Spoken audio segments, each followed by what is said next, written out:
Snowflakes whipped across the empty streets of Manhattan, covering everything in silence.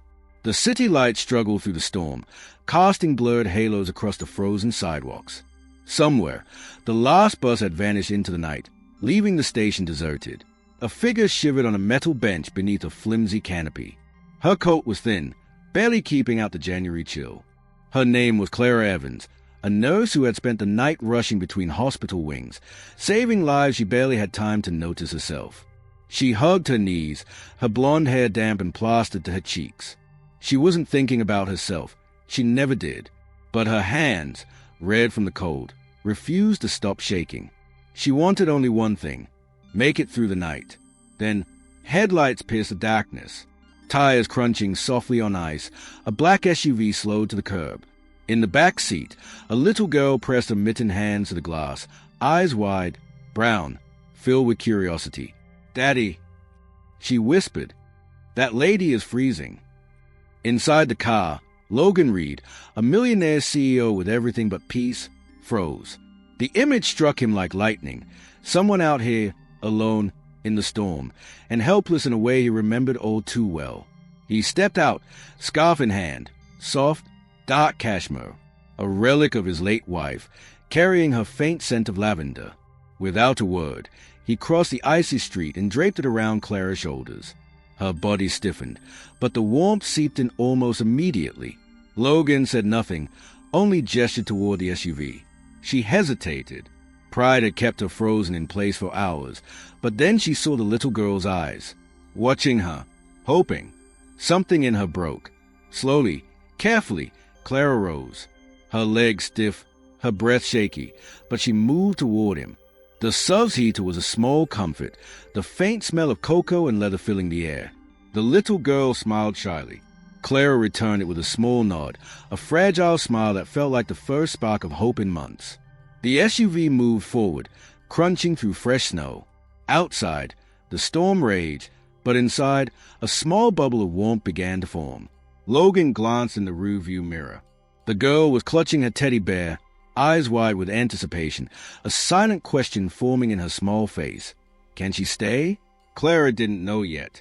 She had no home, no place to go, only the night and the endless exhaustion that had become her life. But somehow, the quiet innocence of a child in need made her question everything she thought she knew about herself. And Logan, he realized in that fleeting glance that he had spent years building walls around himself. But maybe, just maybe, someone out here could break them. The tires crunched louder as the SUV neared a driveway. A house appeared, modern and cold, lit faintly from within. It felt empty, but Logan didn't hesitate. He opened the door, gesturing for Clara to step inside. She paused. Snow clung to her boots. The warmth from the house was almost overwhelming, but she let herself be guided. For the first time in years, she didn't have to fight to survive alone. Somewhere deep in her chest, a question whispered. Could this be the start of something more than just a temporary shelter? And just as she crossed the threshold, the little girl tugged at her sleeve. "Please," she whispered, "stay with me tonight." Clara's heart wavered. Something in that small, fragile voice made her realize sometimes miracles come from kindness, not money. And tonight, that miracle was standing right in front of her. The door clicked softly behind Clara, leaving the winter storm outside. The house was silent, too quiet for a home with a child inside. The floors gleamed, the walls bare. There was no laughter frozen in photographs, no clutter of toys scattered like breadcrumbs of life. Just space. Betty, Logan's little girl, tugged gently at Clara's hand. "Come on," she said, her voice a soft insistence. "I'll show you my room." The hallway stretched long and pristine.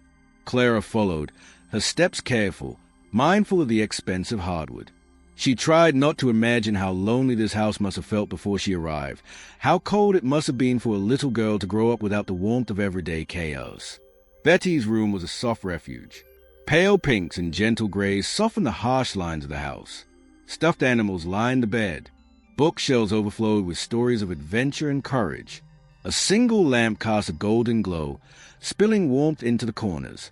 Clara knelt down, her fingers brushing over the spines of the books. "You have a lot of stories here," she said softly. Betty's wide eyes sparkled. "I like this one," the girl whispered, picking up a book about a fox lost in the snow. Clara smiled. "Then let's read it," she said, and for a moment, the storm outside didn't exist. The evening unfolded quietly. Clara helped Betty into pajamas, brushing the girl's hair with a small pink brush. Betty didn't pull away. She didn't flinch. Trust was forming, slowly, in the softest ways. As Clara read aloud, Betty's head drifted into her lap. Her small hands clutched her teddy bear tightly, breathing even, a sense of safety washing over her.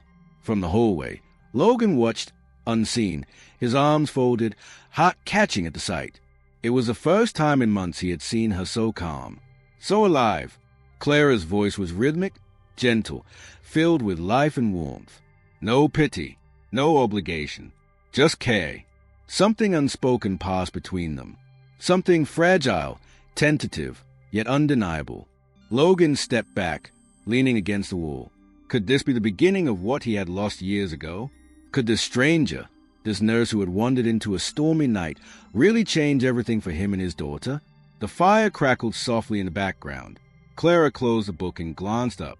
Betty's eyelids drooped, the day's excitement and exhaustion catching up.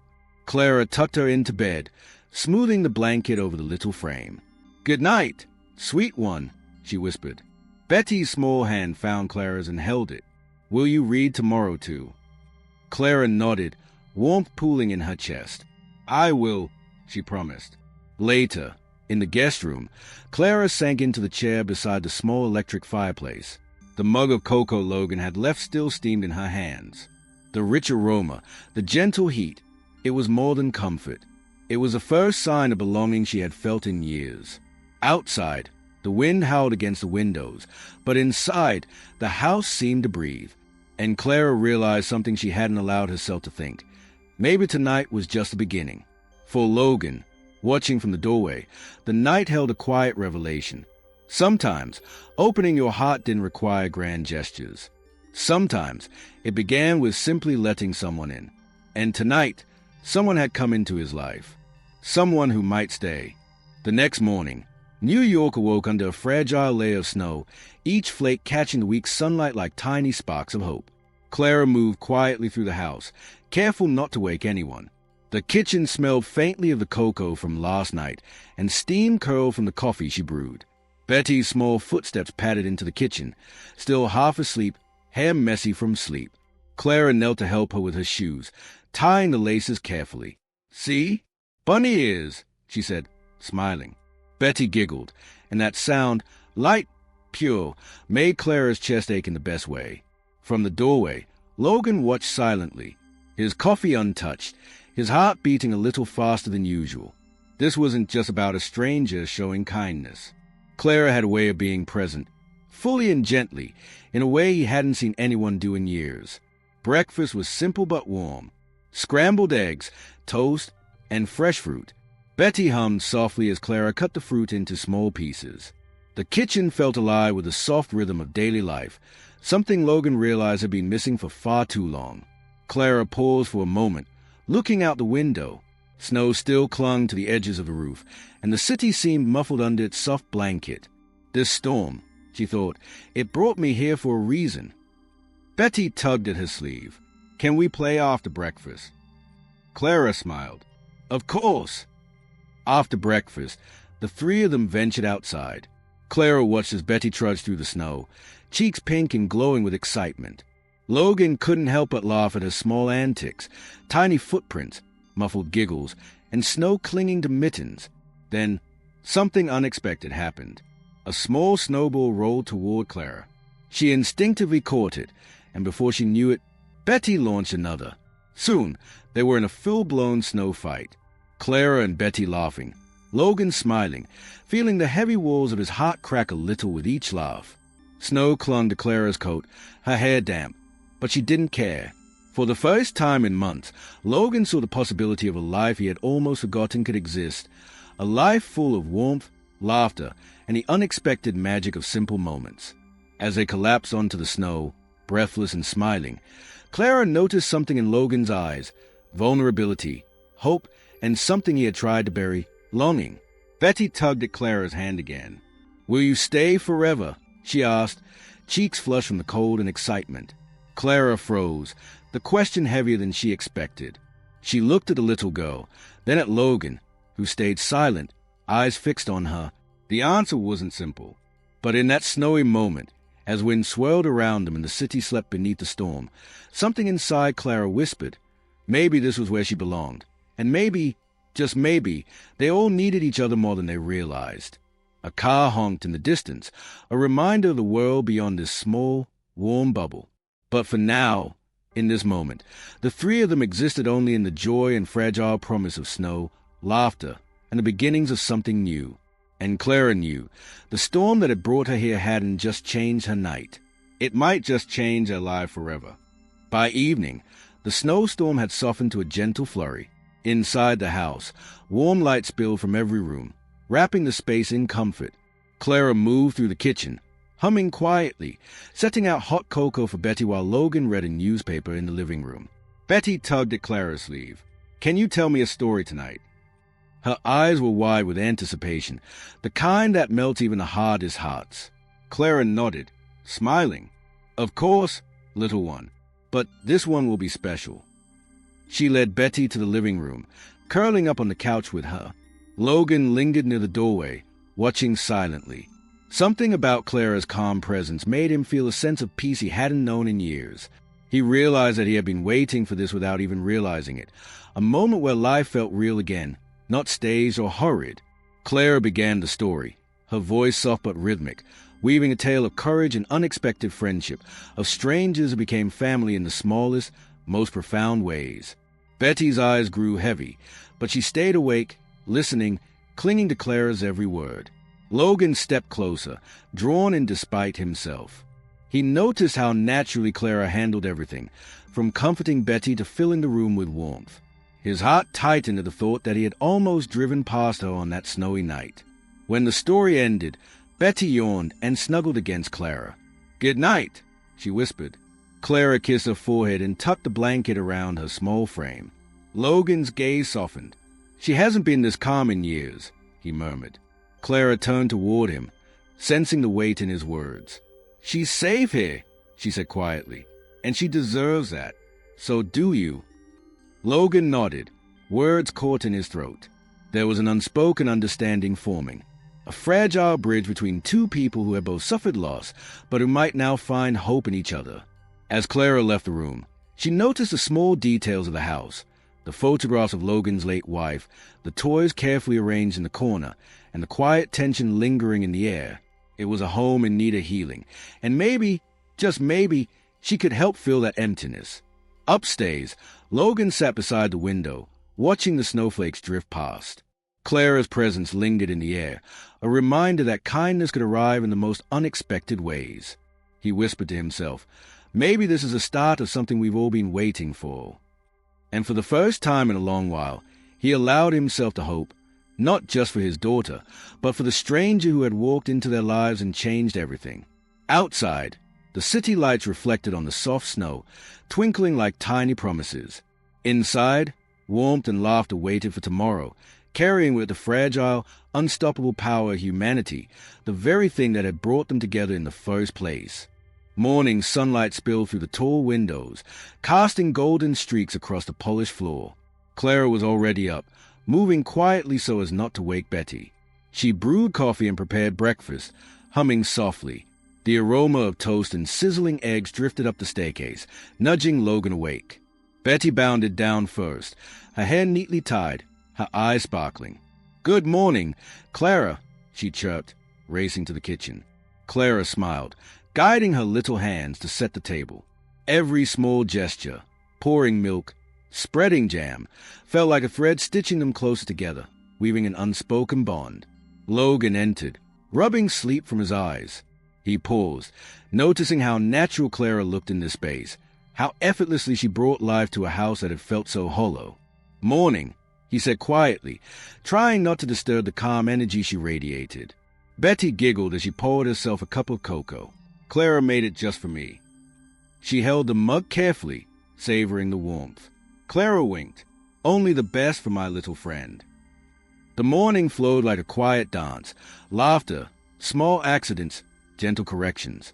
Clara knelt beside Betty, teaching her how to tie her shoelaces properly, while Logan watched from the doorway, heart quietly swelling with something he couldn't name. Then, as Clara reached for the fruit bowl, her sleeve brushed against Logan's hand. Neither spoke, but a spark of recognition passed between them, two people understanding that they were no longer alone in their struggles. The silence wasn't awkward. It was charged, full of possibility. Betty tugged at Clara's skirt. "Tell me another story tonight," she asked, eyes wide with innocent hope. Clara nodded, squeezing her hand. "Yes, but this one will be magical, I promise." Logan, observing, realized something. Clara's influence went beyond comfort. She was teaching him and his daughter a subtle lesson about trust, about healing, about opening hearts to the unexpected. He had been closed off for so long, but now, with her here, the house felt alive, full of possibility. As breakfast ended, Clara cleared the dishes while Betty and Logan exchanged small smiles. The ordinary act of sharing a meal had become extraordinary. It had turned an empty house into a home, if only for a morning. Outside, the snow had melted into gentle puddles, reflecting sunlight like scattered diamonds. Inside, something warmer had begun to grow, a fragile hope stitched together by laughter, shared moments, and the quiet courage of a woman who had chosen to stay. And Logan knew, deep in his chest, that today wasn't just another day. It was the start of a story none of them could have imagined, one written in snowflakes, cocoa steam, and the unspoken power of human connection. Evening settled over the house like a soft blanket. The golden sunlight had faded, replaced by the warm glow of lamps and the gentle flicker of the fireplace. Clara moved through the living room, gathering scattered toys and setting them neatly aside. Her movements were quiet, deliberate, yet somehow comforting, like she was leaving traces of calm wherever she went. Betty appeared in her pajamas, clutching her teddy bear tightly. "Clara, can we read the story now?" she asked, eyes sparkling with excitement. Clara smiled, brushing a loose strand of hair from Betty's face. "Of course. But first, let's make some cocoa. It makes every story better," she said. Logan lingered at the doorway, arms folded, watching them. He had never seen his daughter so at ease, so alive. Clara's presence had transformed more than just the rooms of the house. It had touched hearts, softened edges, healed invisible wounds. They settled in the living room. Betty nestled between Clara's knees, her teddy bear tucked under her arm. Clara opened the storybook, her voice soft but full of life, each word carefully chosen to draw Betty into the magical world she was creating. Outside, the wind howled faintly against the windows, rattling panes, but inside it felt as if time had slowed. Betty's eyes grew heavy, her breathing evened out, and soon she was fast asleep, leaning lightly against Clara. Logan cleared his throat quietly, stepping closer. Clara looked up, meeting his eyes for a brief moment, and smiled. No words were needed. The mutual understanding was palpable. The small acts of care, the gentle presence, had built a bridge between them, one that neither could ignore. He handed Clara a folded blanket. "You should rest too," he said softly. Clara nodded, taking it. But before leaving, Logan glanced once more at the sleeping child, then at Clara.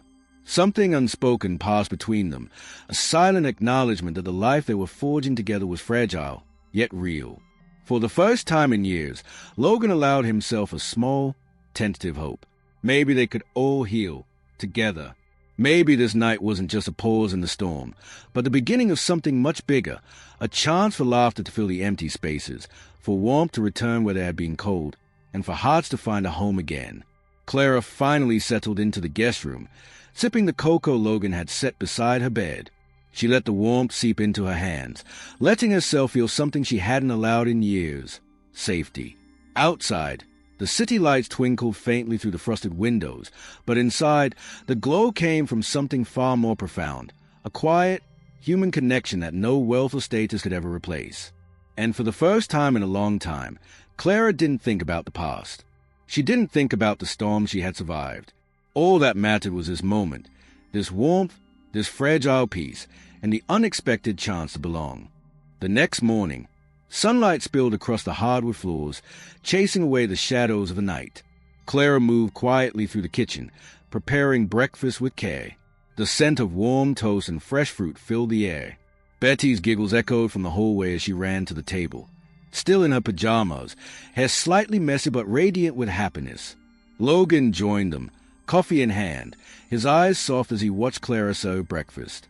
For the first time in months, the house felt alive, not just a structure of stone and wood, but a home built from shared moments, small act of kindness, and gentle presence.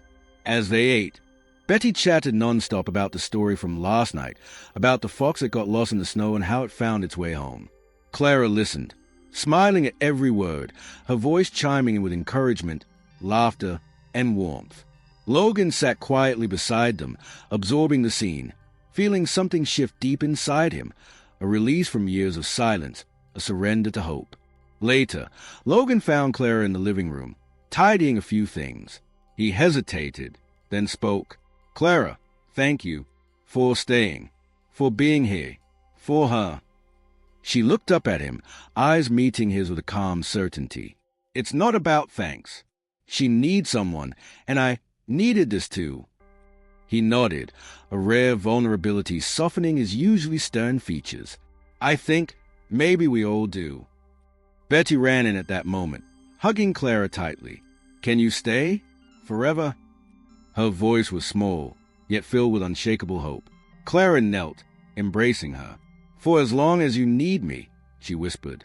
Logan watched, feeling the walls he had built around his heart slowly crumble. The snow outside glistened, untouched and pure, as if nature itself had paused to witness the quiet miracle unfolding within the house. Clara, Logan, and Betty, 3 souls, connected not by obligation, but by care, trust, and the unspoken promise of family. And in that moment, the world outside didn't matter. Money, status, worries, all of it faded. What remained was simple, profound, and human. Love, compassion, home. For the first time, Logan allowed himself to believe that maybe happiness wasn't a fleeting visitor. It could stay, as long as hearts were open enough to let it in. And Clara, holding Betty's tiny hand in his, finally realized she had found something she had been searching for all along, a place where she belonged, where her presence made a difference, and where kindness wasn't just given, it was returned tenfold. The house no longer felt empty. The rooms echoed with laughter, warmth, and the soft rhythm of hearts learning to heal together. And in that quiet, unassuming way, a lonely CEO, a shivering nurse, and a little girl had rewritten the meaning of family, one gentle, human moment at a time. The storm outside had passed, but inside, a new chapter had begun, brighter, warmer, and full of hope.